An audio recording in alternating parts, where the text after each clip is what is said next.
Hey guys, Art History Kid here. Today I'm going to be asking the question, what if Austria Hungary was never disbanded? Now let's start with the whole fact that Austria Hungary was type of a schizophrenic nation, as it had several voices in its head saying of several different things, which all culminated during the First World War to where literally every single ethnic group didn't even want to be part of Austria-Hungary, because that's just one giant hot mess that just didn't make any sense. So when it came to the end of World War I, the Allies just decided to disband it and create several other states.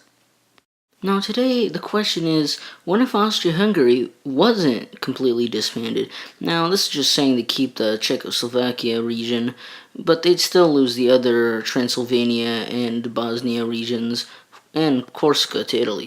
Of course, Austria-Hungary would see its own occupation from Italy. Of course, this would just be the border region, but Italy would eventually leave just like the French left Germany in our timeline.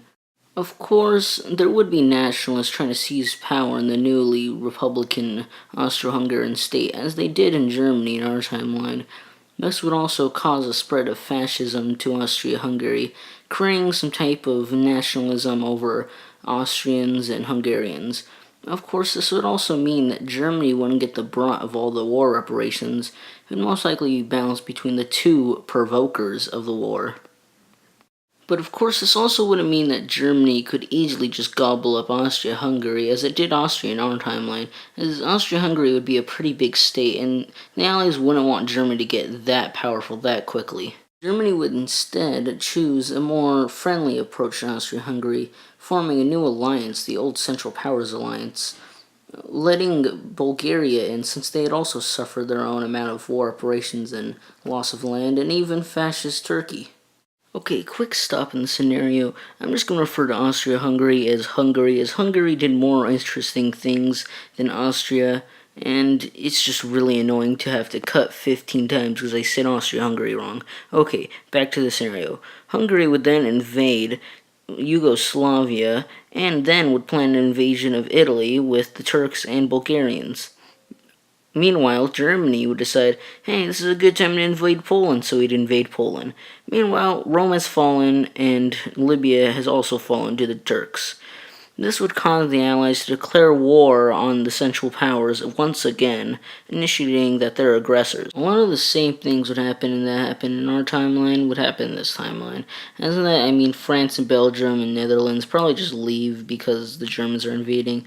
But in this timeline, since the Turks have troops in both Libya and would invade Syria, Lebanon, and Iraq, this would make it so Egypt would be basically encircled and would most likely be seized by the Turks.